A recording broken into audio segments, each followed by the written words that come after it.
Everyone, welcome into the Winning Edge. We are here, joined by Dan and Jordan once again. Another week, we're ready to roll. Really pumped up about this week because it is conference championship weekend. We are going to crown a champion in each conference and solidify the, final four spots of the college football playoff and the first week bye. So, huge weekend coming up, but we got to also react to this past weekend and what happened there. Huge amount of emotions. As rivalry week kicked off, and it was insane, right? It was absolutely insane. So let's just start with the main game on the docket that everyone was watching, which was the Ohio State versus Michigan. Oh.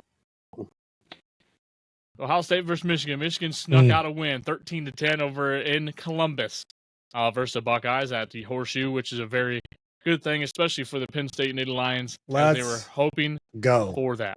They were definitely hoping for that. You know what's funny about that real quick, though? I thought the entire time that IU was next in line. So I was like a Michigan fan anyway. So I was like, oh, for the first time ever in my life, I was like, oh, cool. Michigan wins and beat Ohio State. IU goes to the Big Ten championship. That's sick. Then one of my buddies was like, no, Penn State's going. They've already announced it. I said, excuse me? I had no idea. And then when I just, I just got super happy because I thought we were in fourth, and there's weird tiebreaker stuff. So I didn't dive into it because I just assumed it was IU, but fucking let's go, dude. Let's go. Let's absolutely that's so go. Good. It's going to be a good time. I figured you knew that. I was going to text you. I'm like, oh, you probably already knows.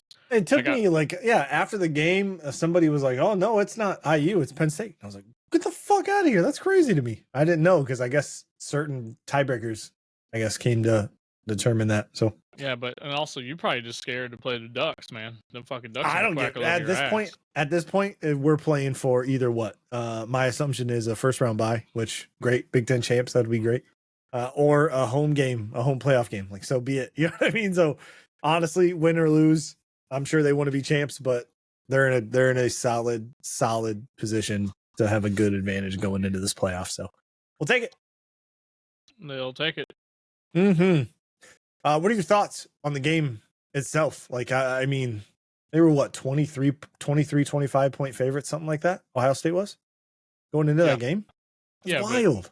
It's pretty much played out exactly how I thought it was going to play out, in the sense of, damn, Ohio State is not physical enough to play big time football. Okay. The reason why they play Oregon and they only won at 1 point on the road, or lost at 1 point on the road, because Oregon isn't built for that kind of football either. Michigan's brand is they punch you in the throat and they're not scared to fight your ass. They know they don't have the best skill players. They don't have the best offense in the league, but they have the best O-line, D-line, and they're not scared to punch you right in the fucking face. And this game's a heated rivalry, and Ohio State hasn't won in 4 years now. And there's a reason why that's happened, because they come in, they punch them in the fucking mouth every time. Ohio State has they have an NFL roster and receivers. They got a shitty-ass quarterback, but they should have rolled Michigan without a doubt, but they couldn't get anything going. Michigan played the game exactly how Michigan wanted the game to be played, and didn't let the spoiled brat Ohio State play the game they wanted. So it ended into a nasty let's loss. Pump the brakes on celebrating Michigan too much. Hey, pump the brakes a little bit, because come on, dude. I know, but you can be happy. There could be both, where you can be happy Ohio State lost, and then we don't pump Michigan up too much. You know what I mean? They just got national champions last year, and they got the #1 recruit for coming in next year. Oh yeah, they get theirs, and let's pump the brakes a little bit. But I mean, don't get me wrong, I was very happy, but I don't. It's hard for me to agree with that because of the season they've had. You know what I mean? Where they come in and played a physical game, right? They didn't play to Ohio State's strengths; they played to their own, which is great. That's a good idea. But I just the way the other games have gone, right? They got, I don't know. It's hard for me to, I see a lot of similarities when it comes to Ohio State and, Ohio State and IU, the way they played them, because they were both close games, but they just flipped, right? It was kind of just flipped a little bit. So, yeah. I don't know. What do you got, Dan? You're raising your hand. Let me hear, what do you got? Yeah, first of all, why don't we pump the brakes on Michigan? Because let's remember that they got beat by who? Oh, that's right, the Fighting Illini, right? Best offensive line, best defense line. They weren't the best that day. They sure weren't. They beat them even though they were wearing those hideous uniforms. Yeah, and I that's think why. also Yeah. by the transitive property, that also means that Illinois is better than Ohio State. I'm just saying, if Yeah, we do go by the it transitive works out. property, Mm-hmm. they beat Michigan, Michigan beat Ohio State, so therefore Illinois is better than Ohio State. Yeah, just so it puts them firmly in the third place in the Big Ten. But no, I that's why I don't necessarily agree with it. That's okay. But they were better. They were better that day, and that's really all that matters. You know what I mean? And they did play their style of game, which is slow, methodical. Like, man, dude, how stressful of a game. Like those red zone turnovers. Oh my God. It wasn't just one team. It was both teams doing it to each other, man. Wild stuff. Just absolute collapse by Ohio State. But yeah, absolute collapse. But you got to think Michigan has a first year head coach. He only had a little intern last year, so he had a little bit of experience here and there. But then I think they had 17 players go to the fucking draft this year. So they're dealing with a lot. I don't think they had the big expectations for this year. Going into it, 7-5 obviously wasn't on the docket of what they drew up either. Right. I'm sure of that. But this is their fucking Super Bowl. So this is all out right here. You can hang it up and be like, we had a good season. We beat Ohio State. We beat Ohio State. So so that's why I say that, and that's my backing on that. Like, it's first year head coach. They started getting into their game right after the IU game, or during the IU game. They kind of found their brand and who they can play and be like themselves, and that's kind of what they've showed out here. I mean, no points after halftime for Ohio State. Absolutely, just shut them out. I don't remember which of you said they played their thing about being slow. You want to talk about slow? They had 16 passing attempts the whole game for 62 yards, 2 interceptions, 32 carries by one back for 116 yards. Like they ran the ball, man. That's what they do. That's pro style offense. The thing is, though, that identity I feel like changes with Bryce Underwood coming in next year. They have to, otherwise they're going to waste 4 years of his kid's talent. I'm gonna lose him. Yeah, he'll just transfer. I'm out of here. You're not using me the way, and we're not gonna run the ball in his offense. I feel like, maybe he will. Maybe it'll be like a Drew Aller kind of a situation. Highly touted 5-star quarterback comes in, does this thing right, but then it's like, well, we've got 2 studs here, workhorses running the ball. Almost 100 games or 100 yards a game. So and they noticed that was their weakest point, was their quarterback. They couldn't figure it out all fucking year. So, yeah, I'd give it to running back every play, too. Oh, my God. Especially if you're only down 3 points to Ohio State, or, in a sense, you're tied at going in a half. Fucking keep running. Keep playing your game. Don't fucking act like you need to do anything special. That's exactly what they did. And they beat number 2 Ohio State and made them look silly. And so Michigan can end the season happy. And Ohio State, they're lucky they still even have chances in the playoffs. I mean, they have that to ride on. They can kind of hopefully redeem themselves and make a run in the playoffs. But yeah, that was obviously the game of the week. All eyes were on there, and especially at the end of the game, which is included to a nice fight. People are getting into it. Pepper spray was used. Wild stuff right there. Yeah. Oh my God. We get to the point where, as I was watching these guys beat the living shit out of each other at midfield, and I stepped back and thought, this is why I love college football. And this is one thing I was super scared about, all this money flying around. I thought it was going to become like a semi-professional, or even like the NFL, where it's almost kind of hard to watch. It's hard to watch the NFL and bleed, oh, this is my fucking team. Like, hell yeah. Like, but you go to these college campuses, you bleed that color. Like, Michigan alum, they're a Michigan or die. Like, that's it. Alabama, Georgia, them folks. So that it just showing, and not just this game, pretty much every game this weekend that was a rival game had blood fucking flying. People fighting and getting after it because it means something to them. And I was so worried about the transfer portal, people leaving here and there, going this, there, the other way, that you're going to lose that in college football. And that's what makes college football so special. And to see that this past weekend made me very happy that we're not going to lose college football in what this shit means. The tradition. Yep. I mean, these games need to keep happening, right? And they're equal. They're very important. I think people also understand that. You go to, Ohio State. It's what it is, right? Beat Michigan. That's it. That's on the docket. That's why you go there, right? You go to Michigan. It's beat Ohio State. That's why we go there. It's the only reason why fucking Ryan Day is getting his job called for. Right, which is crazy to think about, right? Isn't that fucking crazy? He's like 47-1 in all other opponents. Yeah. 1-4 versus Michigan. That's fucking fire this piece of shit. Yeah, get him out of here. That shows you the passion and what this game fucking means. Yep. That's crazy, man. Insane, dude. 90% of the people would die for having one of him as your head coach, winning this much games and the recruiting classes they bring in and all this other stuff. So I mean, that's where I kind of was, 10-2 every year, which is whatever, right? And it's cool to cheer for. It's fun, but 11-1 this year. So but you didn't play Michigan, so it's like I'm cool with 10-2, a consistent. Eventually, you get over the hump. That's just how usually it works, right? Yep. Oh man, yeah, good stuff. You're right though. College football kind of felt. No, I don't want to say back because I don't think it left, but I don't think it left. But the worries were, you had the worries were kind of like, oh, okay, college football is still here. It is still what, a lot of people love to watch and going from there. So I agree. Yeah, no, it was pretty badass. I was pretty pumped about it. The only other topic I have for this game was just the pure terrible quarterback play by Will Howard. Like, golly, I think almost every time the big stage happened, he hasn't played good football at all. And it's kind of nerve-wracking if you're a Ohio State fan. That's something to watch out for because these playoffs are not going to be easy games. No. And you need a quarterback to kind of get you over that hump. So not very good there.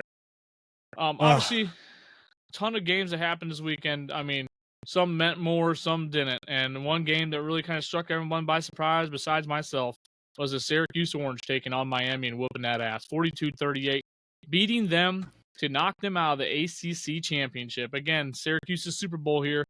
These are those games you got to watch out for. And I've been saying it kind of the last 7 weeks, that Miami I just don't trust anymore. I can't trust them. They have a great, amazing quarterback. They can high-powered offense. That's awesome. They can't stop a goddamn runny nose. And you have to be able to play defense to win games. I'm sorry. Let me tell you. Speaking of Ohio State quarterbacks, Kyle McCord. You know what I mean? Like, he's leading the college football in passing yards. Like, that's crazy. Like, you know what? Dog, dude. Yeah, and he was like, I'm gonna get out there. I'm out of here. I'm gonna go succeed somewhere else, do my thing. They ran him out of town. Got Will Howard, came from Kansas State, I believe, is where he came from. And I think grass might be a little bit greener for Kyle McCord over there. So that's crazy though. Cam, I have, like you said, a ton of faith in the offense. Cam Ward in general, specifically on the offense when he's leading that team, they're dangerous. But that team, they can't do anything on defense, and that's not going to get you very far, especially in the playoffs and all those kind of things in those big games when you got these high-powered, extremely talented offenses going at you. So we'll see, man. Oh, we'll see for sure. It's crazy. Dan, do you expect the Miami to come through there, or what was your thoughts on that game? I mean, that's one of those things where they've got the way they played. It's like they could blow them out of the water, but we've also seen they could just get kind of caught with their pants around their ankles, right? I would have thought they would have kind of, circled the wagons and recouped after their other, loss this season. But, I mean, yes, we can. Sometimes as yes, we can't. Or can't, I guess. I don't know. Either way, it's nice to see. You can only do so much on that side, though. Yeah, it's nice to see Miami back to being in the conversation, as opposed to kind of doing like a Florida State did, where at the beginning of the season there might be a little talk and then they just quickly fall out of the picture. Yep, 100%. I mean, Cam Ward played a good game, right? Oh, that's the thing. Like, he's been playing good. That's why he's been constantly in the Heisman consideration. Yeah, at least in the top 4. In that talk, he's a good freaking ball player, man. But they just don't have it yet. They're not there yet. They need maybe a couple more years of good recruiting and get some good, maybe even just 1 year of good recruiting and transfer portal movement. Then they could be right there where they need to be, dominating the ACC. Because right now, SMU looks like the favorite over to Clemson, which is bananas because it's their first year in the ACC. But we'll get to that game as we cover the conference championships. It's crazy though. Like, Cam Ward is the best thing going on their team. Don't get me wrong. Restrepo at tight end, or not at tight end, receiver is really good too. But this dude came from Washington State. You know what I mean? Like, yeah, he didn't come from Alabama or it's Auburn, not like, you know. yeah, right. And they didn't recruit him. So it's not like I guess you could count it as recruiting for off-season, like transfer portal stuff, I guess, right? But he had 2 years at Washington State and then 2 years at, where the hell, Incarnate Ward Cardinals? Who in the hell is that? Probably JUCO. Right. So like he had, a couple of years over there at Washington State. He balled out over there too, and that's obviously what got him. He's 36 touchdowns, 7 interceptions this year. That's crazy. He's a senior, correct? Oh, he's out of there. Yeah. So like they got a big gap to fill. So maybe like you were saying, Dan, they're not going to be in the conversation anymore. Maybe that's too big of a gap to fill to even be considered in the conversation. But we'll see. I don't know what the recruiting's looking like. I haven't really looked into those until kind of the season's over. But tomorrow's National Signing Day, so it'd be a good day to kind of check on that and see kind of what's going on. And the transfer portal has been hot, as I think it starts this week or next week. So we got 4 weeks of transfer portal. A lot of people on the move. A lot of big names on the move already are projected to be on the move, I should say. USC's quarterback. No shit. He said, I'm out of here. Myers Moss or whatever his name is. Yeah. They benched him? Yeah, he hasn't been playing. I did not know that. Yeah, man, I did not know that. That's crazy. Like 4 or 5 games. Yeah, they benched him, and they're saying he might be a candidate for the Miami quarterback position, which would be kind of cool. Interesting. A name we know, moving around. And also Michigan's on that docket for him, which is kind of interesting considering that'd be a terrible idea. 5-star freaking quarterback coming in. Yeah, no, you start that man right away. If you want him to stay, to stay in today's culture, you let that man play. Yep. I mean, I just looked it up. Miami's got the for the 2025. This is 24/7 Sports 2025, which is the people coming in next year. They're sitting at 13, so solid recruiting, right below Notre Dame, right? And Penn State's sitting at 17, so they've got some talent coming in. That's not bad. 14 4-stars. Yeah. Of course, you have to see if that all translates, but Georgia and Alabama sitting at the top. So figure. Georgia, Alabama, Ohio State, and then Texas. Where's Oregon? 6? 6. Yeah. Michigan at 7 because of their most recent commits. Yeah. Bryce Underwood. Segue away from recruiting because recruiting is fun as shit, and I love diving into recruiting. We'll get into it next week. Yeah, I was gonna say maybe we'll dive into it and kind of react on where people are going and kind of predict. Jesus Christ, Lord help me. Predict the outcomes of the next season just based on recruits, which is always fun to do. You got there. I finally got to it eventually. We're proud of you. Thank you, man. I'm struggling. Number 15, South Carolina knocks off number 12, Clemson. Clemson at home. They come in there. The Gamecocks, South Carolina, have not been playing too bad at football. They're 4-1 in the conference, the SEC, which is bananas. 9-3 in the season so far, and I mean, people are even kind of thinking, hey, why can't they get a chance in the playoff? They kind of turned it on at the latter half. So interesting, but I mean, still beating Clemson. And Clemson right now, they need to pick a direction. Dabo Swinney is stuck on, I'm not doing a transfer portal, I'm building my team. And right now, day and age, you can either get lost in the dust, which that's why they kind of haven't been in the relative talk lately, is because they're not doing that. They're not getting the big names in there through the transfer portal, the right now guys.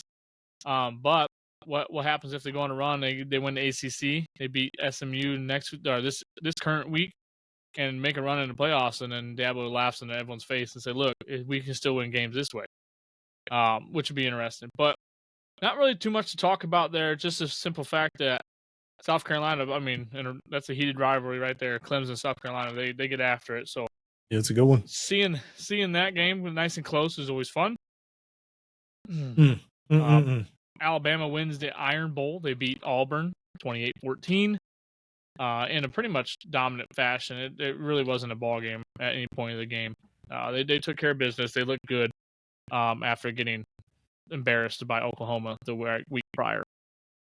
Still can't trust Milroe, dude. I don't know. Yeah, I don't know. I don't know about that. I don't know. But right now, Notre Dame hosts Alabama in the college football playoffs if it ended right now. And I think we have a leg up on the Crimson Tide. I really do. Interesting. Okay. Which is hard to say I couldn't say that a couple years ago. But I think we're in a good spot right now as the Fighting Irish. Shit, maybe not even to the beginning of the year. You know what I mean? Yeah, not even. Yeah, exactly. I was probably the first one to say get them out of the playoffs. They don't deserve to You be were. in the playoffs. You And were. I was pissed. Just so upsetting. You know, so upsetting. Kind of scrolling through here, a couple games. Really missed nothing a big too. one Not last too week. Crazy. You missed a big OT game, man. Georgia Tech, yeah, Georgia. that was a Thursday game. Yep. A Friday. Oh, I got some opinions on this game. What the fuck, Georgia? Like, what are you doing, dude? What are we doing? 8 overtimes versus a team that went 1-4 in their fucking conference. What do they think they are? Penn State and Illinois? That's what they kept mentioning. They like, tried. the record is 9 overtimes, but like now they're different. They're not what they were back when they had the overtime, right? The overtimes are different. So SEC, but they had it perfectly set up, guys. That's our record. There was one play, and it was I think the 6th overtime. Georgia Tech ran a it was a option, read option to the receiver coming, kind of a jet sweep kind of option play. Yeah. And if you would have just gave it to him, gone. The touchdown of the game. He's jumping up and down, throwing a fit. Well, it was just fucking middle. Just hand it to him because that guy was on a full sprint. There's nobody over there. But he kept it and he ran and he kept it and he got stuffed. I lost my absolute shit and I had zero reason to care about that game. But it was just we football. all care about it because we don't want Georgia to win. We want these other underdogs, man. Well, that still wouldn't have been I don't know how that would have affected them in the SEC, right? That still would have been in the championship game, probably. Yeah, they still would have. They're 6-0. Right. In conference play. Ugh, crazy. Yeah, but I just blew my mind because Georgia Tech had a perfect opportunity in that first overtime. They went out, they went down there. Georgia scored, they scored. All you gotta do is just go for it right there. What the fuck you have to lose? But then you go into 8 overtimes and they're gonna outlast you. They have more talent, they have more depth on their roster. I promise you. Yep. They're gonna outlast you. So why would you pick that fight? Why would you pick a marathon when you can just knock them in the dick and roll on and move on with your night? Excuse me. Exactly. Crazy game though. But it makes Georgia Tech look really strong and it helps out Notre Dame. Go Irish. That doesn't really help them out, honestly, but it just shows because we waxed the fuck out of Georgia Tech. Yeah, they're already in there anyways. Yeah, we're already in there. We kind of figured that was going to happen. But yeah, that was a huge game. Absolutely huge game. That was Friday night. That was just really fun. Holy hell. Yep. Just started the holidays were just over if you didn't have one, you know what I mean? So yeah, we're having leftovers, relaxing, hanging out. Boise State took on Oregon State, took care of business there. Ashton Denti obviously just rolling downhill. He's a snowball rolling downhill, getting bigger and bigger and bigger as the latter half of the season kicks in. Everybody knows how we feel about him, so yeah, I'm gonna have to dive into that soapbox.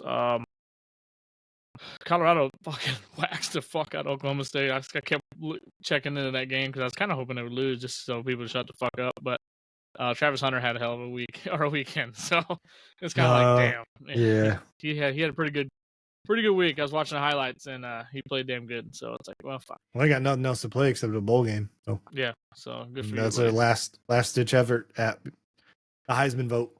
Yeah, I can say the Heisman vote stops regular season though, correct? Yeah, bowl games don't come into play for that. Yeah, that's what I don't think at least. Yeah, that's what I figured. Texas took care of some business down there in good old Kyle Station. The Aggies only put 7 points up. It was kind of a slow rolling game. I mean, hell, Texas only scored 0 points in the second half. So it was rolling slow. They kind of, I don't know. It was a weird deal. Let's just put it that way. I wasn't too impressed with Texas, although I think they found something, and I'm going to touch on it real quick. I think they found that Arch Manning running package they did. When he was in the game, they couldn't stop him. And I'm telling you what did Georgia struggle against with Georgia Tech just now? Haynes King, 24 carries, 110 yards, and 3 touchdowns rushing. Yep. And they exposed him. If they can do that in this SEC championship, Texas wins the SEC in the first year, which is be fucking awesome to watch. Absolutely awesome. So I think that Texas might be found something and might have been toying with something going into this week, getting ready for their big matchup. I think they kind of looked forward to this over this game and looking towards that game, which is why they look kind of lackluster. Penn State took care of business. Obviously, I wanted to get into this because a lot of talk between these games, even though you wouldn't think Maryland Penn State would have had a lot of conversation behind it. But the Terrapins only scored 7 points, and that was in the first quarter. Penn State scored 28 in the second, and then 13 in the fourth. We'll let you, Jordan, take the stage on this because you have something you want to talk about, and I think the people need to hear it. I think the people need to hear it. Yeah, no, it's this is just an opinion of mine. The conversation coming out of it, they played their game, did their thing, handled their business, right? You said 28 points in the second, kind of set everything up. That game was over, right? So they coming into, I don't know, third quarter, fourth quarter, right? So it's out of reach. We know that. They're going to put their 3s and 4s in, is what they said. Mm-hmm. So they put their 3s, they put their 4s in. Those guys come in and they scored late, right? And the argument, there was a confrontation between the coaches after the game at midfield, when they shake hands, do that whole thing. He was asked about it. James Franklin was asked about it kind of, I think, in the press conference. He's like, hey, what was that going on? What was said? And he's like, look, I have guys here who deserve to play the game of football, even though they're the 3s and the 4s, right? Coming in as backups, whatever it is, garbage time, whatever you want to call it, who deserve to play the game of football as well. And I couldn't agree with him more. And I know you're going to be like, oh, Penn State guy agrees with, whatever. But I think I agree with no matter what. Score, if they can't stop the 3s and 4s on your team, that's not your fault. You know what I mean? You're still going to let them play football. You're not going to send them in there and be like, okay, go ahead, guys. What we're going to do, we're going to do a halfback dive.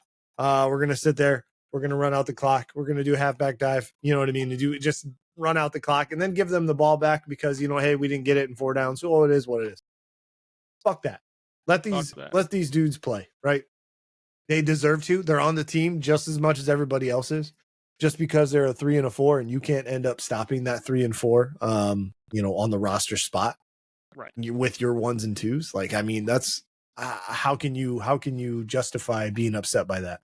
It's not running up the score. There was not a spread. I don't think that they were trying to cover. It was simply just our guys are playing. We're going to let them play football, play at at their best ability that they can, and move on with it. So, yeah, a problem with that. That's where kind of we would disagree. Is I think that's just the way it's got to be. Let them play ball. You know what I mean? I don't care what spot on the roster they are. That's the best idea for that.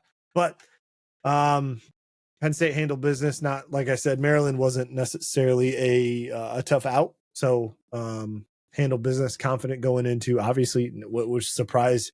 I think they found out before kickoff, halftime. Yeah. So right before kickoff, yeah. So that was kind of cool. Got the jitters out, the excitement going. They're 3-7 coming out, and then they were like, "Yeah, we're done with that." 28 points in the second quarter. Let's do the same. Let's play ball. That's not going to work, though. I will tell you, not against Oregon, but I will tell you, full-fledged. The slow starts. Oh, we're a different team after halftime.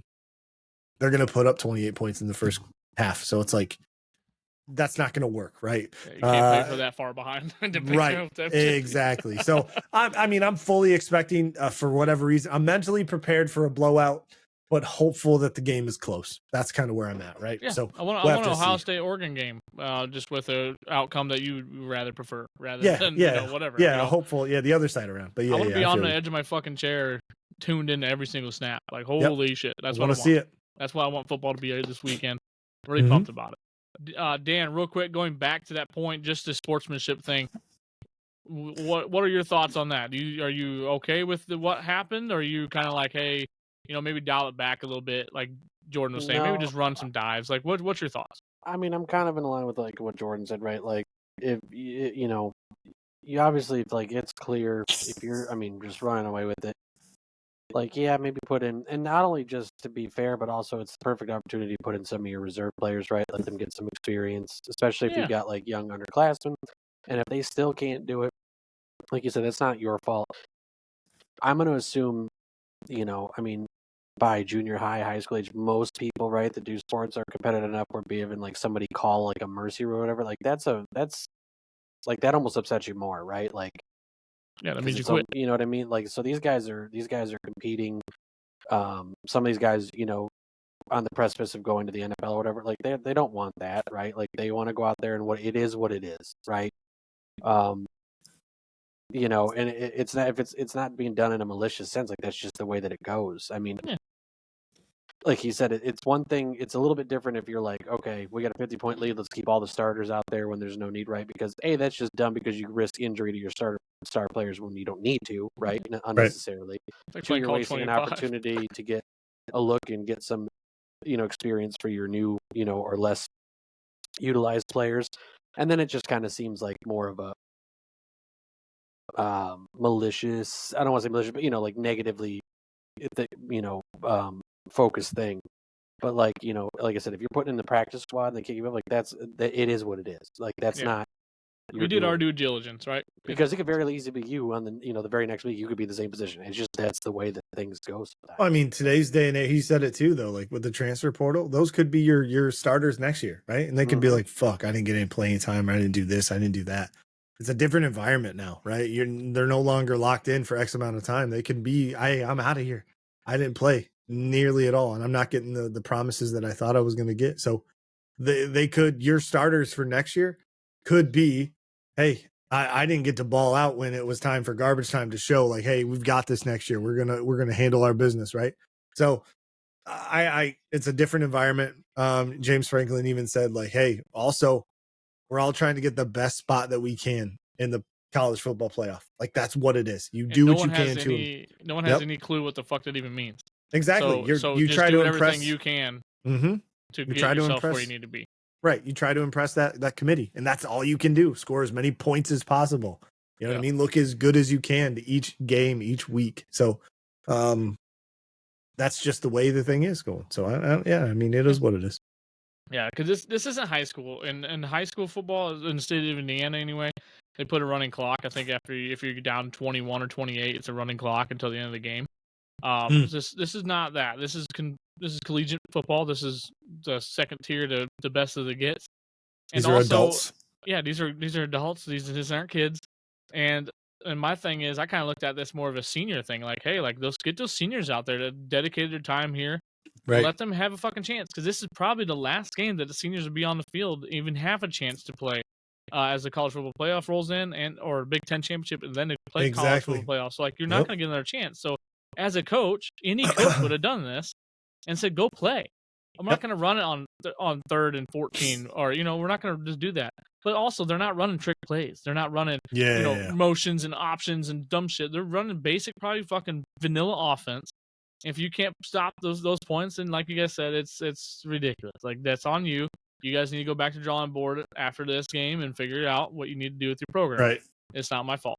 I'm sorry. Exactly. Welcome to the world. I mean, it's not always going to be handheld. You know what I mean? No. So Maryland wasn't going to be playing after this game regardless, win or lose. Yeah, so, I mean, their season is done. Let those seniors finish it out.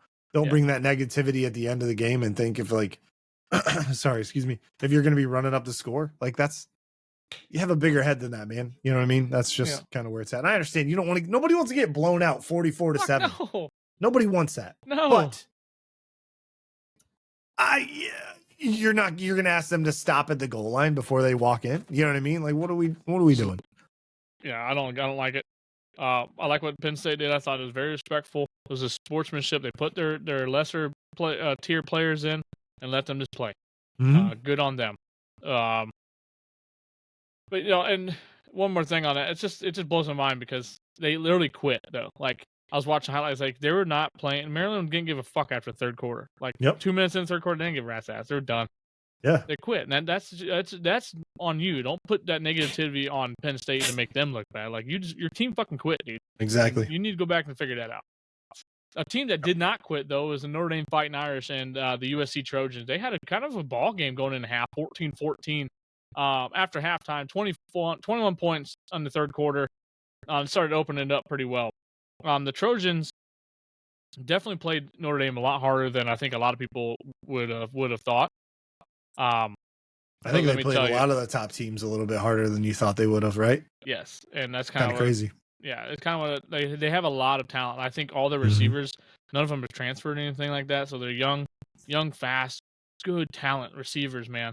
And the last 14 points in the fourth quarter for USC was pretty much garbage time because we had the game. The score doesn't look as indicative as it was on the field. But then back-to-back 99-yard fucking pick sixes, like just fucking. That'll do it. Do it, man. it was insane as Xavier Watts runs down the sideline staring down the USC bench. And to end the game was just awesome and a great way to end the season for the Fighting Irish after a very negative start to the year.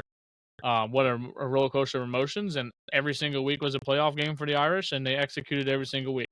It didn't matter what the fucking opponent was; they don't care. They went out there and just played their ball. So it was good to see, and hopefully we can host a playoff game and do something there. That'd be really cool. Well, that's really all I got for that game there. It really wasn't really a contest as the third quarter rolled into the fourth. It got a little hairy, but a lot of points. A lot more points than Notre Dame's given up all year, pretty much. So, and I know there's a lot of key guys on the Notre Dame defense that's out right now. So they're getting things buttoned up and ready to roll. Yeah, wow, it is the most. It's the most by like 11 points that they gave up. They gave up 24 to. We have outscored our opponents. We have the highest point differential in the country. It's crazy. Yeah. But just going through the other games here, nothing really else popping out. Iowa State wins a close one, so Iowa State and Arizona State will play for the conference championship this weekend. Illinois takes care of their business, and shout out to them for going 9-3 on the season, getting a good bowl game. I think they're ranked 21st in the country right now. So Dan, you can talk on your team a little bit, hype them up, get them excited, because I think, honestly, pat on the back. You guys played hard-ass football all year long in a really, really difficult conference, and you guys did not have the easier side of the schedule. So props to you. I mean, like I said, it was a bit of an up and down season, right? Like ideally, when I looked at the schedule right out of the gate, I thought in the most optimistic sense that they would probably be sitting at 10-2 as opposed to 9-3, right? Like kind of going into it saying Penn State, Ohio State, Oregon were probably, I mean, if I had to look at games to be realistic about losing, those were, probably for sure, and it was a little borderline.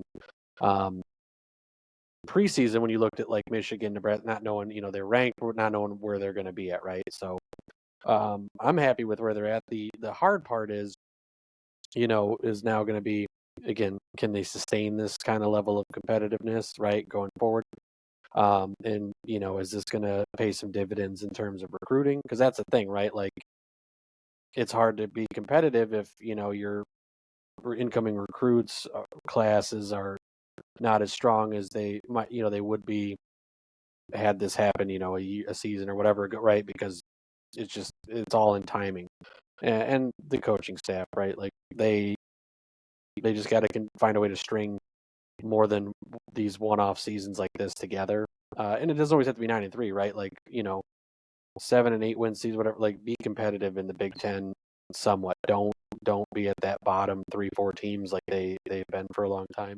I'm happy with it. I'll be curious to see who they end up paired with in a bowl game and what bowl and all that stuff. But I mean, I can't complain going from many years where 2 or 3 wins is like kind of just that's what it is, right?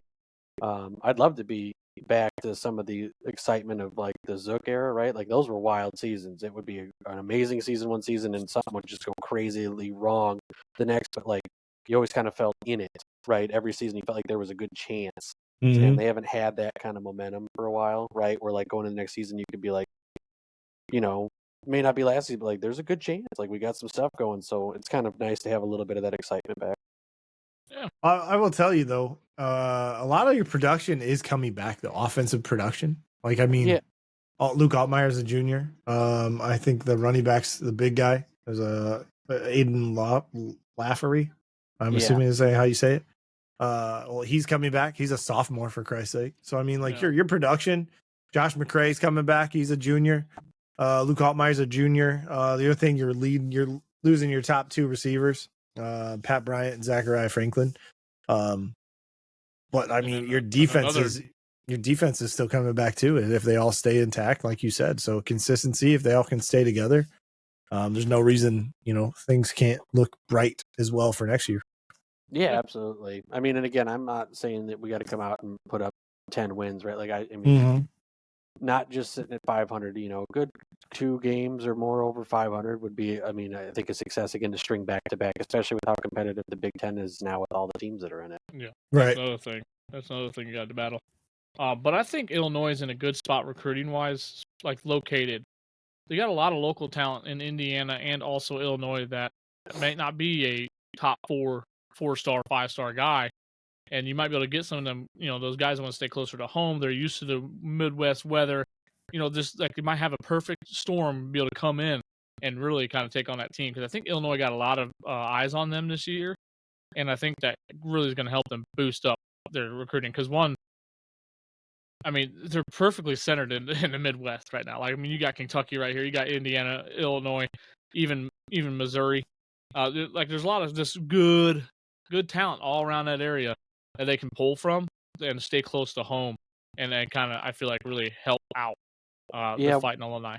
One thing I'd like to see too, granted, you got to be all around the ball, but like Illinois for a long time there was sending into the NFL a lot of good defensive players, especially secondary players, right? Like they've had a string of, safeties, corners, things like that have gone on to have what you call, success in the league, right? Multiple years, and even the occasional couple D linemen. And their defense was something that more often than the offense for the majority of the year, right? Like in more games, it was the defense where I'm like, okay, like bending is one thing, but like you're bending a lot. Like I would like to see them get, that shored up and kind of get back to always kind of having like that one part of their defense that just every year was like rotating and out, just consistent guys, right? Like quality guys. They don't have to be 5 stars, like you said, right? But they just seem to have a system that allow these guys to come in and produce at a consistent, solid level. Because that has just kind of been like their signature, right? Yeah. But that's just probably my bias, right? Whatever's going to help them overall as a program evolve. But I just know that that's always kind of been a hallmark of their program. Yeah. I feel that. Yeah. I can tell you, I was looking a little ahead to their schedule next year. Western Illinois, Duke, Western Michigan, Maryland, Northwestern, Ohio State, Rutgers, USC, Indiana, Purdue, Washington, Wisconsin. So like it's even next year is even more favorable, I would say, than this year is. So yeah, if that's as true from what I'm finding on FB schedules, but man, that's not a bad schedule to have, especially on like a end all be all kind of with your production people coming in, right? So maybe we'll see what happens. I'm excited to see what happens at Illinois. No Penn State, so we don't have to handle our business with you, but you know what I mean. You guys just don't want us to come back for that revenge. Next year, only night game you guys had, dude. Next year, I think Penn State might be a little scary, just because Katron Allen, Nicholas Singleton, Drew Aller, all coming back are all seniors next year. If they're coming back, I'm assuming. But I'm also glad we just don't play you, because if we did, that would for sure be a big noon game. So we have no. Yeah, it would be. Holy shit, dude. We could be 1-2 in the country, and apparently they're gonna be like, big noon. Yeah, fuck it, it's a noon game. We'll put on like a 1 and whatever Alabama and a 1 and whatever. Appalachian State or whatever at night. Big noon for the. Yep, you're not wrong. You are not wrong.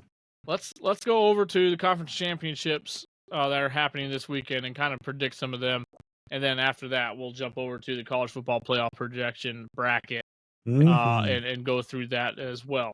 I got a bold prediction: 2 teams will go into the championship games and 1 will come out the victor. Let's go. Very good. On Friday, December 6th.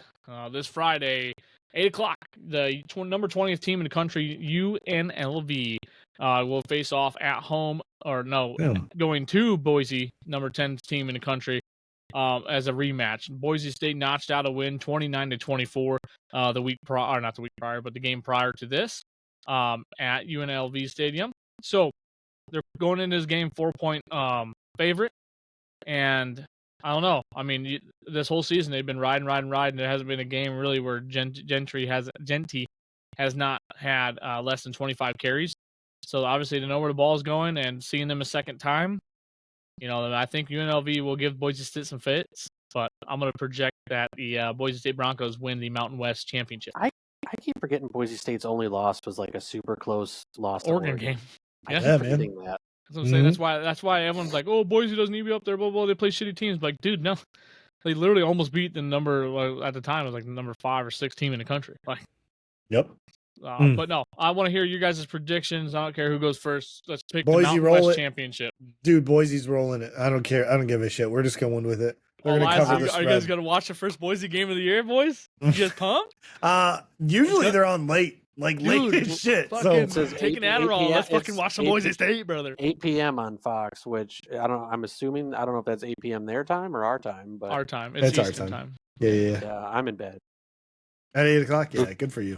Good for you. On Friday? Come on, man. I mean, as soon as it gets dark out, I get all Okay, we should go to Wings or B-Dubs. You turn into fucking two Fiona. Wings or B-Dubs. I thought Jordan, we're sponsored by Hooters, too. Yeah, and Zen pouches. So put a Zen and fucking dial in. Let's watch the Boise State. Come on. I ain't doing that. Come on, man. A little nicotine's right to the fucking dome. Come on, brother dog. All right. I think we're all on Boise State for the Mountain West Championship. Another game happening Friday, 8:00 on ABC is Tulane. They're 9-3 in the season versus number 24 Team and Country Army, 10-1 on the season. Only lost to Notre Dame. Damn, those games are on the same time. Green Wave, man. Green Wave, Tulane. Wow, let's go. Here we go. Wow. Let's go. Not a troops, Patriot, huh? dude. Yeah, not even a Patriot, dude. Not even close. Not even close, dude. So they're gonna put their Green Beret unit out there, dude. Who's gonna go? Tulane is a 5-point favorite in this game. It's gonna be tier 1. It's gonna be tier 1 performance. Man, I think Bryson Daly is gonna whoop that fucking ass. I think he's pissed off by the Notre Dame game. I think Army rolls, dude. He's got 25 touchdowns on the. That's crazy to me. He's the offense. Yeah, you're right. 100% right. So we're going Army, and then fucking Tulane Green Wave. All right. Green Wave, baby. All right, let's move into Saturday. Noon, kickoff. I think this might be the most electric game of this whole thing, just because I feel like there's not going to be a single lick of defense. It's just going to be balls out. All right, the Dr. Pepper Big 12 Championship. Number 16, Iowa State, they're 10-2 on the season. And number 15, Arizona State, 10-2 on the season as well.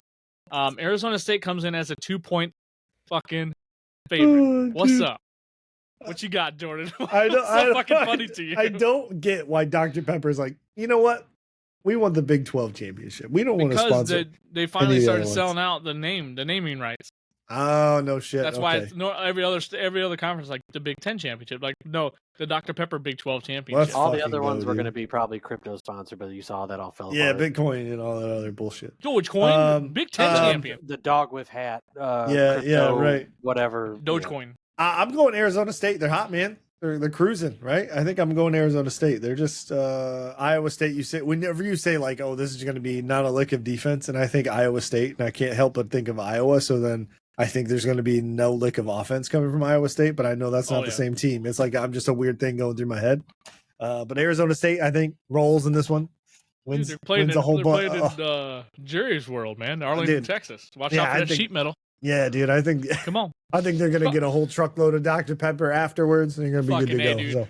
Oh, can you imagine how happy my wife would be getting as long as it's zero, we're Dr. good. Pepper. Dr. Pepper zero. What's wrong with you? Well, you gotta kill yourself a little bit. I'm watching. I did for the longest time, and that's why I'm going to zero. All right, fair enough. I understand. Dan, what's your outlook on this 10-2 fucking knockout? I'm gonna go with Arizona State too. Looking at like Iowa State, right? They're a lot of their wins were by the skin of their teeth. Well, they win close games. But then losses. Texas Tech losses to Kansas. I just feel like if you look at Arizona State's schedule, they've gotten hot and started beating teams at the end of the season that were ranked teams. Like I think they're just in the momentum's going their way at the right time. Yeah. Shut the fuck up. If you guys didn't watch the last game, it stormed the fucking field when they beat BYU. It was fucking bananas. People are throwing all this shit. From what I've always been told, Arizona State's a party school, so let the kids have a party, right? Like, they're balling. They're having a fucking good time. There's no parties in Iowa. I've been in a lot of places in Iowa. This is Iowa's first 10-win season, I think, ever. So, also my collegiate flag football team got beat by the Iowa State team in our tournament when I was there. So screw Iowa State. That's right. Fucking Arizona State. All three of us on the dock. We're rolling. IUSB Titans. Did you break, dude? Our what the fuck IUSB did Titans. you just break? No, I didn't break anything. I'm real fucking excited about something I just found out. But anyways, go ahead. Keep the conversation going. What did you find out? Come on. Sorry, dude. I was looking at tickets for the Big Ten championship game. Zen pouches are 50% off. No, with not our code. As low as Big Back $13, Jordan. Yes, as low as $13. But I was looking at some of the closer. You know how me and shout out to John trying to get me to sit in the nosebleeds to watch a Royal Rumble. That ain't fucking happening. But like for a fortune. Come on, brother.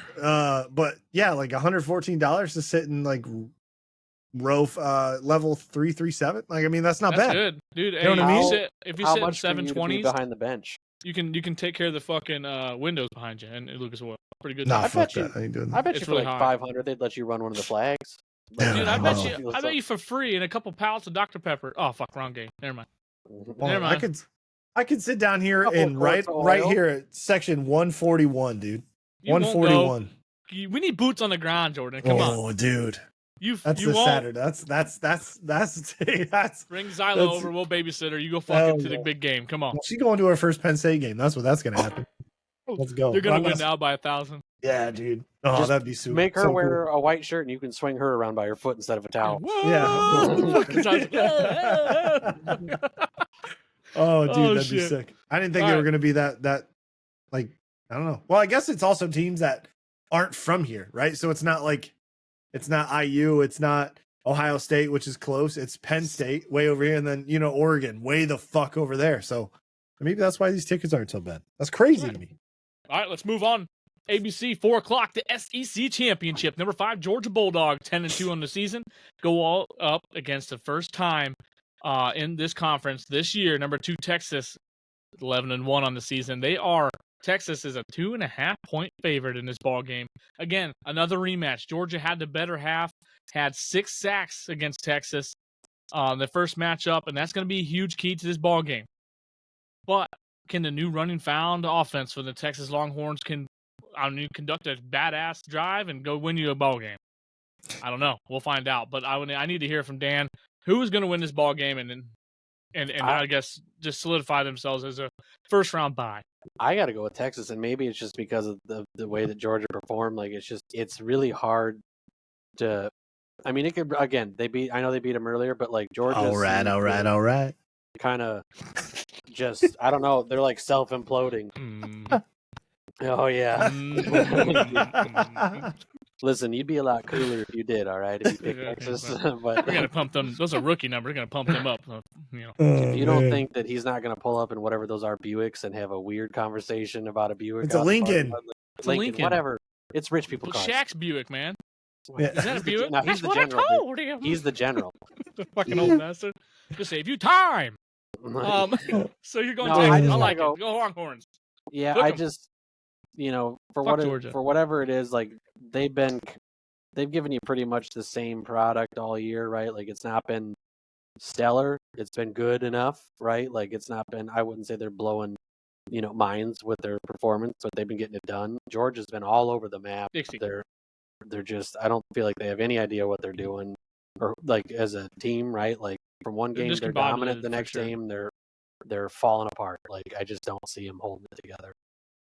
I don't know, man. I Texas as of late hasn't been extremely impressive, right? Both teams have been kind of shit. Yeah, I mean, you had Georgia get blown out by Ole Miss. Then they waxed Tennessee. They waxed, UMass, whatever. And then the Georgia Tech game, you're like, holy shit, this is kind of wavering back and forth. But then you had Texas, who was like Texas A&M only won by 10. Kentucky, 31-14. Arkansas only a 10-point win. Like some of these teams you wouldn't think. Waxed Florida, and then Vanderbilt only won by 3. So like, I don't know who to trust more. I know Carson Beck has a bigger problem interception wise, but than like Quinn Ewers. But then Carson Beck is kind of, I don't know. Quinn Ewers, but they've got like a dual thing going on there with quarterbacks. So it's like, I don't know. It's weird. I think I'm going to go Texas. I think I'm going to go Texas. Gunner. You can't go against a guy named Gunner. Good old Gunner. Yeah, so I think Texas takes it this time. Gets that revenge match. So hear me out. Nick Saban retires from Alabama, no longer coaching. Who would you picture having a big swinging dong? Kirby Smart, probably, right? He'd be the next guy up there, or he'd run a couple national championships in his own right, and now his daddy and Nick Saban's out of the picture. You'd think Kirby Smart is the guy. But I'm telling you what, Steve Sarkisian is a sumbitch. I think he's going to take the reins of the SEC, especially his first year in it. I think he's going to take it this year. This is a home game for Georgia. It's a Mercedes-Benz Stadium. Georgia fans going to be freaking all up in there. But guess what? Matthew McConaughey, hey, he's going to be in the dome, rocking with the boys. And I'm telling you what, hook 'em horns, because Georgia, you don't have it this year, man. You guys stop off-season 15 DUIs and 18 people killed in car accidents. You got to stop doing that shit and focus on ball. And they ain't focusing on ball. Texas, they'll win this ball game, and they'll solidify the first-round bye in the college football playoffs. For sure. Without a doubt. That's just my state. Hell yeah. Hell yeah. I'm just letting you know. I'm just letting you fucking know. And then let them know. 8 o'clock, CBS. Not even a Fox game, which is so bananas. CBS is going to cover the Big Ten championship. Fox don't want to cover none of this because it's too late. They're already in bed. They're in bed like fucking Dan's lame ass. The number 3 in Penn State Nittany Lions backdoored themselves right into the college football playoffs and didn't do the a Big damn Ten thing. championship. And they didn't have to do anything besides run up the score and beat assholes and meanie pants against the Maryland Terps. Yep. That is what it is, you know. The number 1 team in the country, the Oregon Ducks, the unbeaten, the unrattled, the undeniable champion until now. The Nittany Lions come in here. The Oregon just spread to 3.5 points. That's not too bad. That's a good game. We have a good game on our hands, I think. Jordan, I'm not going to start with you because we'll save you for last because we already know what your pick is. But Dan, let's hear the real, honest opinion straight from the heart on who wins this ball game and gives the first, I guess, number 1 seed in the conference playoffs. Or not the college football playoffs. I'm going to go with Penn State because I want to see my friend be happy. Fucking A. That's what I'm talking about. I love Dan. I That's love so the cool. Duck mascot, but all his fun stuff is pregame anyways, right? So that's all I care about, right? He'll have his fun. Puddles is going to run out on that fucking Harley. He'll do his wacky antics, but I mean, yeah. I enjoyed watching Illinois play Penn State in a loss more than I did with Illinois play Oregon in a loss. I'll tell you that much too. So, no, I think Penn State. This is unique, right? Because now they're both Big Ten teams, but this is a traditional Big Ten team playing what used to be more of a up-tempo, West Coast team, right? So this is just a fun matchup, and I always favor, traditional Big Ten stuff, right? So is this the Rose Bowl? Oh no, this is the Big Ten championship, baby. Welcome to 2024.